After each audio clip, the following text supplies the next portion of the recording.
What if I told you that you hate your office job and those 8 hours are the worst part of your day and all you yearn for is for 5 p.m. to roll around so you can clock off for the evening and withdraw into the safety of your home life? Okay, but what if I told you that at 5 p.m. you'd still be trapped inside your office building and you couldn't leave for home, only to continuously contribute to the perpetual rat race for what could be perceived as all day, every day, for years and years and years? Right, let's get into it. I know I'm a little bit late to the party with Severance, but I've recently purchased an Apple TV and I've decided to check out some of their exclusive shows, and I've just stumbled across this absolute gem. Now, I'm aware that this one may have gone under the radar for a lot of you, with Apple only holding 6% of the global streaming market share, but honestly, I implore you to go out and check this one out. You won't be disappointed. It's easily one of the best opening seasons to a show that I've ever seen, and I will be discussing some key events which happened within the series, so please expect some spoilers ahead. The premise of the show centers around 4 employees. This is Mark, Helly, Irving, and Dylan, who all work within the macro data refinement department for a biotechnology corporation called Lumen Industries, which is situated in a remote fictional town somewhere in America. The mystery surrounding Lumen is that no one actually knows what it's there for. It clearly provides job and stability for the town's residents, but the purpose of the company itself, its values and core principles, is shrouded from the public, and as we quickly discover, from its employees too. It sort of gives Area 51 vibes, but in the snow, and what I mean by that is there's clearly important work that's going on inside Lumen, which has received millions and millions in annual government funding, but no one knows what it's actually there for. But it's not just the secrecy of the corporation itself that's gained infamy and notoriety around the local area. Let me introduce you to the Severance program. Due to the sensitive nature of the work carried out at Lumen, the company has deemed it necessary that employees must undergo something called the severance procedure to carry out the daily roles. I think in this instance, a simple non-disclosure agreement would have worked wonders. But no, in this scenario, the severance program is mandatory for anyone who opts to work at Lumen. So what is severance? It's pure, undiluted, concentrated nightmare fuel is what it is. And the procedure basically involves inserting a chip into the brain of a volunteer. Severance is a procedure that partitions memories. A severed person is someone who's undertaken the severance procedure and has 2 memory centers or partitions. One partition contains all of one's memories up until the time of the procedure, and the show dubs this as the memories of the outie. The second partition is a blank slate that contains no memories whatsoever except for those subsequently made while in the severed state. However, a person in the severed state still retains the same skills, personality, habits, and physical characteristics from prior to the procedure. The severed state referred to in the show is the innie. Put simply, the employees cross a threshold on arrival at work. This is in the elevator, and they leave their memories from their private life behind and transcend into their work state. The part about this whole thing that unsettles me is the employee has to volunteer to join the severance program, but they've got no idea what they're walking into. They don't understand what their job role is, what's on the inside of Lumen, who their co-workers are, who their line manager is. They've basically got no idea whether they're going to like this job or not, and once they're severed, they're basically stuck there. So why can't they just leave the program, Hugh? I hear you all ask. Well, the employees have no way to communicate to their outies that they hate it in there. Helly toys with carrying written messages to her outie in the elevator, only for it to be revealed that there's actually sensors in the elevator that can detect any form of communication crossing the threshold. So your outie will continue to travel to work for 5 days a week, continuing the cycle, not knowing the endless mental torture that their innie is enduring. Can you imagine being stuck at a corporate job where you take the role based on nothing and then you hate it, but you can never leave? Horrendous. And that's not it, Ghoul Gang. What this brings me on to is the worst part about the concept of this series. The employees in their severed state never feel like they're leaving work. As they enter the elevator to clock off from their shift and the doors close, it feels like a split second before they're back at work and the elevator doors are reopening again. I suppose it's comparable to sleep. You're awake all day, you go about your business, and then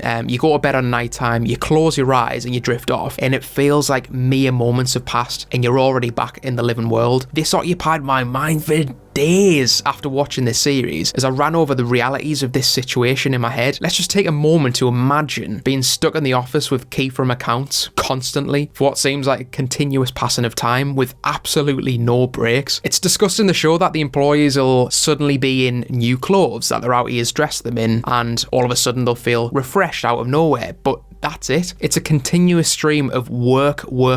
And the work that they do, all my days, it looks like the most monotonous administrative task you've ever seen. The business model is messed up in a way. It's forced modern slavery. And Lumen are smart about their legalities through this process. Compliance from the employees to the terms and conditions are recorded as a fail-safe. But once the severance procedure is performed, there's no going back and it's already too late. This brings me on to the state of this office building, and I must say that the colour palette here used is impeccable, and props to Ben Stiller who directed the series. He's clearly paid attention to every single little detail. Every shot, set, emits a cold tone of whites, blues and pastel greens to the scene, which again, subconsciously just makes for uncomfortable viewing. The macro data refinement office echoes the size of the Lumen building, and this is a very large rectangular room that has a bank of 4 desks placed right in the middle of it. It's strange because although it feels like there's a lot of open space, the office emits this aura of claustrophobia. The juxtaposition of this is the representation of the surrounding town, as the suburban houses feel very small and compact together. We see an example of this where Mark lives next door to his manager unknowingly, and it just feels very close together and compact. Both the office and obviously the surrounding town are very different architecturally, yet provide the same feeling of loneliness. As anyone who works in an office in the corporate world will tell you, you don't want to be stuck in the middle of a floor. It's all about those desks against a wall. It feels a lot less exposing to a degree and more comfortable to be in. It's very clear that this building is a cold, soulless corporate facility that our protagonists are ultimately stuck in. The show wastes no time in realising the mental impact that these working conditions have on the characters. Helly, for example, MDR's newest employee, tries to resign from a position several times, each being met with rejection. This builds to an attempt at committing suicide by hanging herself in the lift as a result of several failed attempts at leaving her job role. It's utterly frightening when you realise that the way Lumen's been set up as an organisation, this is one of the only real ways to actually escape the situation, to end your own life. I'm a massive fan of film and TV series that generally take place in a static location where there's a sense of entrapment. My love for this style of filmmaking was really born through the first Saw film, and I've often found myself seeking out similar feature lengths that try to fit this mould. It encourages the viewing experience and the viewer themselves to place themselves in the situation of the protagonists and ask themselves, how would I escape this situation? Severance absolutely scratches this itch for me, but the realities of the show are just utterly horrifying. So there you have it. I'd avoid Lumen Industries at all costs. Ghoul Gang, they might have a decent pension scheme, but the working culture, it clearly leaves a lot to be desired. Let me know down in the comments what you thought of Severance. Does the idea of being severed fuel your nightmares? Let me know all your thoughts and feelings about the show, and I'll see you later.